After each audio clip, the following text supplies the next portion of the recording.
Okay, so now the topic we are doing is Carnot cycle. Carnot cycle is basically it is a theoretical heat engine which takes up heat from a source and leaves the excess heat to a sink.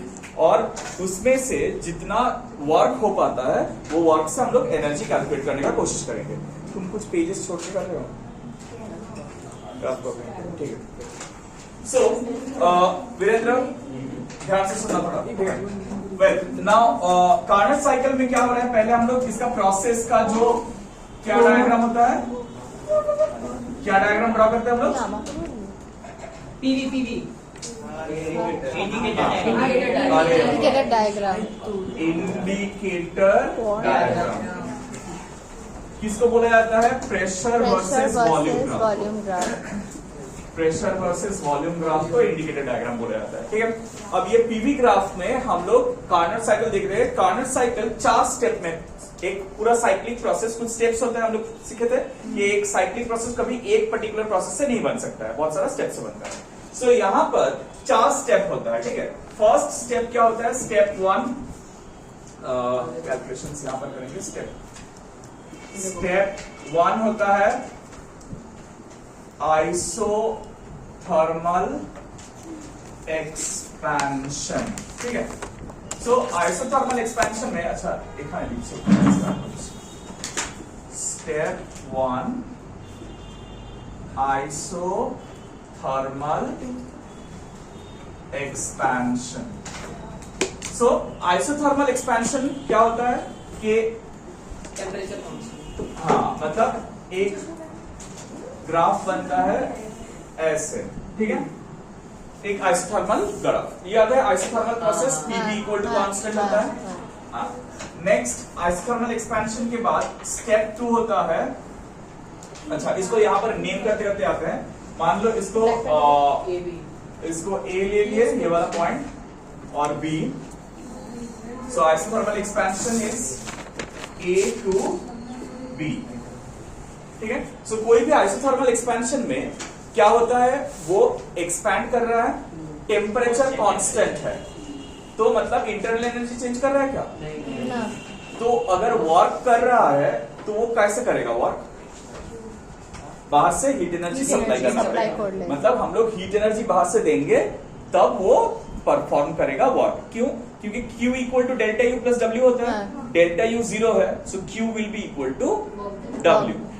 Sir अगर isothermal है तो sir उसको तो break कर देगा ना constant. Sir temperature constant. Temperature constant है लेकिन हीट एनर्जी तो सप्लाई कर सकते हैं, उसमें कोई प्रॉब्लम देंगे तो टेम्परेचर बढ़ेगा. वही तो, हीट जनरेशन से जनरली टेम्परेचर बढ़ता है, but when we take an ideal isothermal process, वहां पर कोई टेम्परेचर चेंज नहीं होता है. जो भी हीट एनर्जी दे रहे हो वो मैकेनिकल वर्क परफॉर्म करता है.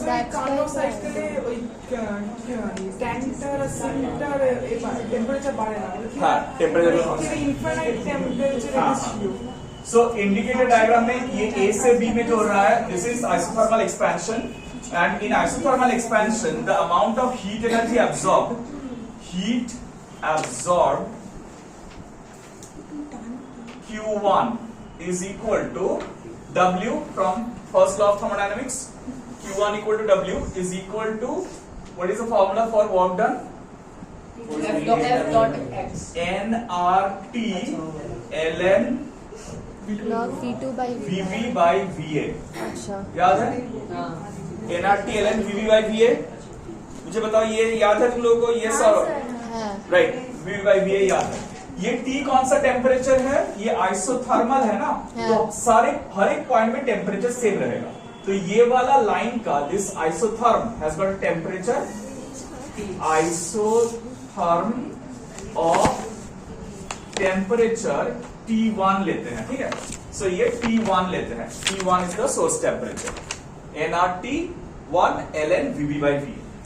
इसके बाद क्या कर रहे हैं हम लोग? इसके बाद भी और एक एक्सपेंशन कर रहे हैं. This is adiabatic expansion. So you can see it is steeper, the slope is steeper. यहाँ पर जो स्लोप था उससे स्टीपर स्लोप हो रहा है. ठीक है. So step 2 adiabatic expansion. Adiabatic expansion expansion. So ये एडियाबेटिक एक्सपेंशन में वर्क डन कितना होगा?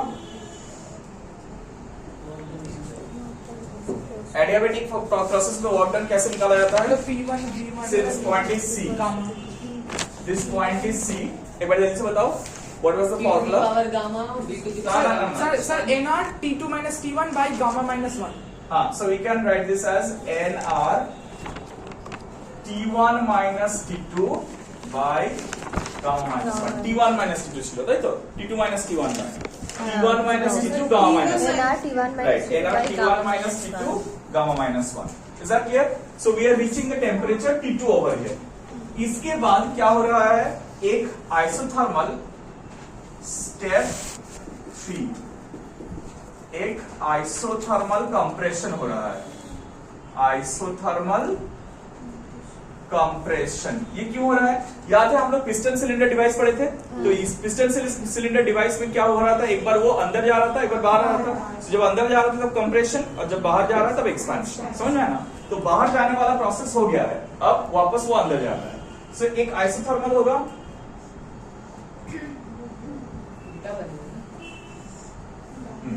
सो माने now it will like decrease.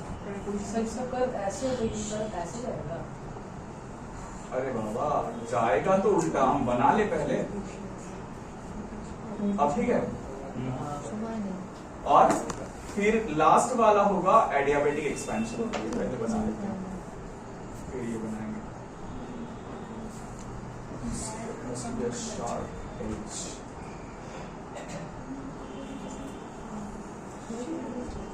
This is a problem. और जब पूरा ठीक है ये ना कंटिन्यूअस नहीं है, there has to be a मामा कोई मतलब प्रोसेस कंटिन्यूअस है लेकिन एक प्रोसेस नहीं है। यहाँ पर एक ब्रेक हो रहा है और फिर ये स्टार्ट हो रहा है। सो से this point is D, answer यहाँ से यहाँ तक और यहाँ से यहाँ तक। मीन्स ये C to D is an isothermal compression and step 4 is this is B to C adiabatic compression, adiabatic compression। ये C to D और ये है D to A, वापस D to A में पहुंचेगा। ठीक है, अब देखो आइसोथर्मल कंप्रेशन में क्या हो रहा है? एक इंपॉर्टेंट चीज थोड़ा ध्यान से सुनो। एडियाबेटिक प्रोसेस में कोई हीट एक्सचेंज ना, मतलब यहीं पर अमाउंट ऑफ Q1 घुसेगा और यहां से Q2 निकलेगा। Q2 निकलेगा। ठीक है, एडियाबेटिक प्रोसेस में कोई हीट एक्सचेंज नहीं होगा। सो यहां पर आइसोथर्मल कंप्रेशन में heat released is given by Q2 equal to W2 is equal to NR T2। क्यों T2? Because ये एक आइसोथर्म है, ये दूसरा आइसोथर्म है। This is isotherm of temperature T2 where T1 is source temperature and T2 is sink temperature. मतलब जो source से हीट ले रहा है उसका टेम्परेचर T1 है और जो सिंक को हीट होने से छोड़ रहा है उसका टेम्परेचर T2 है। Is that clear? Sir, isotherm মানে আইসোথার্ম মানে হচ্ছে দা আইসোথার্মালের যে গ্রাফটা সেটাকে আইসোথার্ম বলা হয়।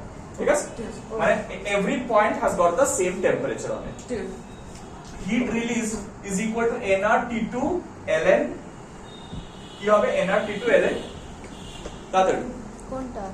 nR T2 ln স্টেপ 2 তে VC by VC by VD by by VC মানে final volume by initial volume হয়, তাই তো? আর work done in the adiabatic compression এটা কি হবে? NR nR T2 minus T1 by by gamma minus 1. T2 minus T1 final initial temperature is T2, final temperature is T1 by gamma minus 1. Is that clear? Now we want to calculate the efficiency. So tell me, how do you calculate the efficiency? What is the formula for calculating the efficiency? अच्छा, before we go for efficiency, एक बार समझ लेते हैं कि हुआ क्या. Sir इतना देर तक सर्कस क्या दिखा रहा है, ये सर्कस चल क्या रहा है. बुझा ले देखो. अभी तक हम लोग एक छोटा सा रिकैप कर लेते हैं जल्दी से कि ये पूरा चीज में हुआ क्या. ये पूरा चीज को हम लोग कार्नोट साइकिल बोलते हैं. साइकिल मतलब एक साइक्लिक प्रोसेस जो जहां से स्टार्ट होता है वहीं पर आके खत्म होना है, लेकिन वो बहुत सारा स्टेप्स में हो सकता है. तो यहाँ पर कितना ठो स्टेप्स हुआ? 4 ठो स्टेप्स में क्या हो रहा है? 2 स्टेप में एक्सपेंशन हो रहा है और 2 स्टेप में कंप्रेशन हो रहा है. उसमें एक स्टेप में वो हीट एनर्जी ले रहा है और दूसरा में हीट एनर्जी छोड़ रहा है. और ये पूरा cycle since it is taking up some. अच्छा, ये देखो साइकिल क्लॉकवाइज है या एंटी क्लॉकवाइज है? तो ये पॉजिटिव वर्क करेगा, negative work? Clockwise negative anti clockwise. वो तो साइन कन्वेंशन एंगल का होता है. यहाँ पर क्लॉकवाइज ये हम ड्रॉ करके दिखाए थे तुम लोगों को, उस लिखवाए भी थे. पकड़ के थप्पड़ मारेंगे ना इतना. सो ये क्लॉकवाइज हो रहा है, मतलब वर्क डन पॉजिटिव है, मतलब it is doing a certain total amount of work done. That total amount of work done divided by Q1 will give you the efficiency. I want to বলে দেব কি clockwise and clockwise. Clockwise cyclic process যদি হয় তাহলে work ডানটা positive হয়, মানে পুরো সাইকেলে work done is positive. আর অ্যান্টি ক্লকওয়াইজ সাইক্লিক প্রসেসটা যদি হয় তাহলে পুরো সাইকেলে ওয়ার্ক ডানটা নেগেটিভ. এটা তো এক্সপ্লেনেশন. হ্যাঁ, এক্সপ্লেনেশন আমি ক্লাসে করিয়েছিলাম, একবার দেখবে একটু. মানে খুব সিম্পল একটা জিনিস. এই তো এখানে চল এক সেকেন্ডে বলে দিচ্ছি. দেখো, এটা যদি ধরো একটা এরকম একটা ক্লকওয়াইজ নাও, ক্লকওয়াইজ, এটা যদি ক্লকওয়াইজ নাও তাহলে ক্লকওয়াইজ দিলে কি হবে? এখান থেকে যখন এখানে আসছে এক্সপ্যানশন হচ্ছে, তো তাহলে এর এরিয়া আন্ডারটা কার্ভটা পুরোটা, আর যখন এখান থেকে এখানে আসছে তখন কম্প্রেশন মানে নেগেটিভ ওয়ার্ক ডান. তাহলে এইটা নেগেটিভ, তাহলে পজিটিভ পার্টের ওয়ার্কটা বেশি, নেগেটিভ পার্টের ওয়ার্কটা কম. তাহলে নেট ওয়ার্ক ডানটা পজিটিভ. আর যদি অ্যান্টি ক্লকওয়াইজ হতো তাহলে এইটা নেগেটিভ হয়ে যেত আর এইটা পজিটিভ হয়ে যেত, তাহলে নেগেটিভটা বেশি হয়ে যেত. ঠিক আছে, বুঝা গেছে? Yes sir. अच्छा, एबारे now the thing is we want to calculate what. हम लोगों को क्या कैलकुलेट करना था कि ये साइकिल में एफिशिएंसी कितना, how much efficiency is taking place. So efficiency, tell me how do you calculate efficiency? Q1 minus Q2. 1 minus Q1 by Q2. Efficiency eta is equal to 1 minus Q1 by Q2. ना Q2 by Q1. Q1 minus Q2 by Q1. Q2 by Q1. Q2 by Q1. कारण की ताईले Q1 minus अच्छा, Q2. ठीक है. आरो properly we do it. Efficiency equal to output by input, তাই তো? है ना? हाँ. So output is what? The total work output, that is W, and input is the amount of energy input, that is Q1. समझ में आया? अब मुझे बताओ W कितना निकाला हम लोगों ने? It is the total work done. तो total work done कितना है यहाँ निकाल लेते हैं. Total work done, total work W equal to the sum of all the steps what? W1, W2, W3, W4. हाँ या ना? हाँ. अब मुझे बताओ W1 कितना था? सर NR सब जगह से NR W1 NR ln VB by VA. Change কর. ln সব চেঞ্জ করেছে 1 2 3 4 দেখতে পাচ্ছ না? আরে ওখানে তো W2 লিখে দিয়েছি. ও সরি, on the এটা Q2 হবে কিন্তু এটা W3 হবে yes sir. আর এটা W4 হবে. সরি, ঠিক আছে. Thank you for pointing out. नमस्ते. nRT1 ln VB by VA plus Seriously. nRT1 minus T2 by gamma minus 1 plus nRT2 ln VD by VC What happened? plus nR That T2 minus T1 by gamma minus 1. What did I do? I just took the values of 4 W's, W1, W2, W3 and W4 और इसको यहाँ पर add कर दिया. अब देखो एक चीज, ये पूरा चीज और ये पूरा चीज कट जाएगा. सब नहीं कटेगा, ये तो नहीं कटेगा क्योंकि VD VC है ना, तो ये कट जाएंगे. तो हम लोग के पास टोटल वर्क डन क्या बचा? ये वाला बचा. हाँ या ना? बताओ, सबका दिमाग में घुस रहा है ये? Yes sir. अब ये हम लोग यहाँ पर W के जगह में डाल रहे हैं. तो W में क्या होगा? NR तो कॉमन हो जाएगा, ये हो जाएगा T1 ln VB by VA plus T2 ln VD by VC. NR और ln कॉमन आ जाए. ln एक लॉग है, कॉमन है, मुंह तोड़ देंगे। भाई Q1 क्या था? nr T1 ln VB by VA। देखो समझ में आया मैंने क्या किया? सिर्फ वैल्यूज पुट किए, वर्क डन का टोटल वर्क डन का वैल्यू यहां पर पुट किया, और ये Q1 का वैल्यू। ये सागर क्या कर रहा है? मतलब लिख भी नहीं रहा है। अरे कुछ नहीं, क्यों लिख रहे। अच्छा अब देखो एनआर और एनआर कैंसिल हो जाएगा, इसमें कोई प्रॉब्लम नहीं है। ना देखो इसमें T1 इसमें T2 है, तो उसमें हम लोग चेंजेस नहीं कर सकते हैं, लेकिन ये ln जो है इसमें एक रिलेशन निकाल सकते हैं। देखो ये VB by V है, ये भी VB by V है, सिर्फ ये VD by VC को अगर हम लोग VB by VA के टर्म्स में लेके आते हैं तो ये सिंप्लीफाई हो जाएगा। यही सबसे इंपॉर्टेंट स्टेप है ये पूरा डिराइवेशन का। ये पूरा डिराइवेशन में सबसे ज्यादा लोग फंसते हैं यहाँ पर, ये वाला चीज कैसे करेंगे। ये करने के लिए हम लोगों को एडियाबेटिक प्रोसेस का हेल्प लेना पड़ेगा। देखो फॉर B to C यहां पर कर रहे हैं, फॉर B to C, ये एडियाबेटिक प्रोसेस है ना। हाँ तो एडियाबेटिक प्रोसेस में हम लोग क्या लिख सकते हैं कि वॉल्यूम और टेम्परेचर का रिलेशन क्या था, एक बार बताओ। एडियाबेटिक प्रोसेस में वॉल्यूम और temperature, V1 gamma minus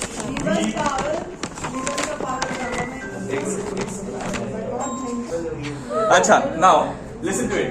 so क्या कर रहे हैं, देखो हम लोग को प्रॉब्लम किससे हो रहा था, ये VD by VC से। तो इसको रिप्लेस करने के लिए I am taking the help of the two adiabatic processes.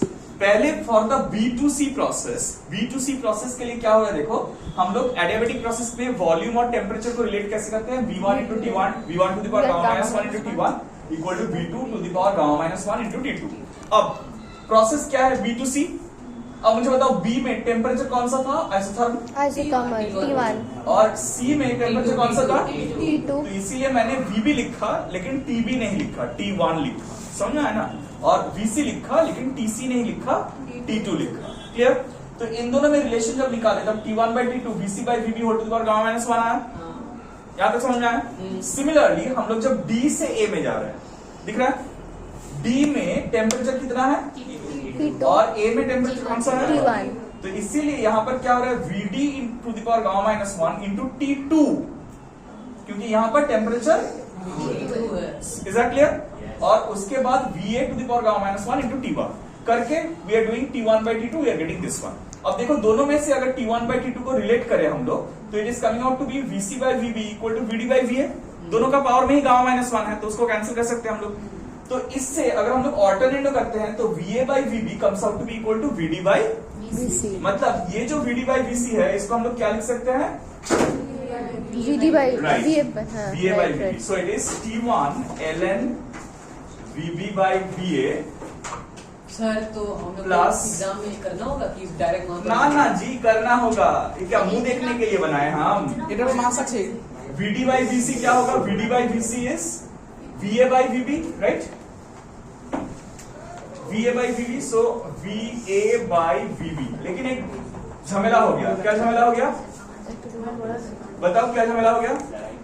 उल्टो उल्टो है ये यार। VB by VA था ना, ये क्या हो गया, उल्टा हो गया। तो हम लोग कर सकते हैं उल्टा, उसमें क्या चेंज है, ये इसको कोई भी फ्रैक्शन को उल्टा करने से टू द पावर माइनस 1 हो जाता है। -1। सो इसको हम लोग VB by VA to the power minus 1 लिख सकते हैं। या यू नो लॉगरिथम का बॉडी में कोई माइनस रहता है तो वो सामने चला जा सकता है। So this will become T1 VB by VA ln VB by VA minus minus T2 T2 ln by VA VB by VA by T1 ln VB by VA। Clear, और एक और इज दैट क्लियर।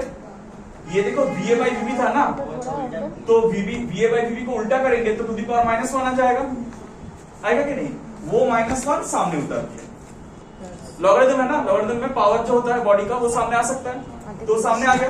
तो देखो आप ln VB by VA common ले सकते हैं, ऊपर से कॉमन लेके नीचे वाला VB by VA से कैंसिल कर सकते हैं। हाँ। तो बचेगा क्या, T1 minus T2 by T1 माने 1 minus T2 by T1। अब क्वेश्चन तुम लोग पूछोगे कि सर हुआ क्या, हम लोग W by Q1 एफिशिएंसी लिख रहे थे, आप फाइनली निकाले कि वो T2 by 1 minus T2 by T1 आ रहा है, ठीक है। तो इससे हम लोगों को क्या फायदा हो जाएगा, फायदा ये होगा Sir, Q2 कि by Q1 पहले हीट एनर्जी को हम लोग मेजर नहीं कर पा रहे थे इजीली। मेजर कर सकते हैं लेकिन वो मेजर करना बहुत डिफिकल्ट है, Yes. लेकिन टेम्परेचर मेजर करना बहुत Easy. इजी है। अब कोई भी आदमी जाएगा इंजन खरीदने, वो जाके बोलेगा कि आपका इंजन जो है हीट इंजन, वो कौन सा टेम्परेचर रेंज में काम करता है, which temperature range does it work. Then वो आदमी बोलेगा कि टेम्परेचर इतना है, ये टेम्परेचर और ये टेम्परेचर है। बस तुम्हारे पास फॉर्मूला है, तुम फॉर्मूला में डाल दिया वैल्यू, डाल के ले लिए एफिशिएंसी कितना है। अब उससे ज्यादा एफिशिएंसी अगर वो बोलेगा तो वो गलत बोल रहा है। मतलब this is the maximum efficiency working at these temperatures.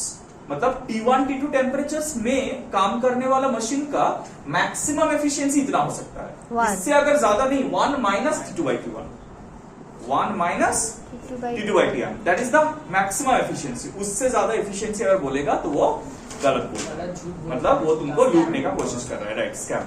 सो हम लोगों को Sir, heat engine was hit engine আরে যেটা heat স্যার engine দেখা বলতে যায় মানে তুমি কি পড়োনি থার্মোডাইনামিক্স? স্যার ওটা আসেনি আরে না না ইঞ্জিন হচ্ছে engine that converts hit energy into work. ওটা এক্সাম্পল রিয়েল লাইফ আরে সব ইঞ্জিন যেগুলো স্টিম ইঞ্জিন, যেটা আমাদের গাড়ির যে ইঞ্জিন গুলো, ওটাকে internal IC all those engine. ঠিক আছে স্যার এবারে লিখো হ্যাঁ হ্যাঁ হ্যাঁ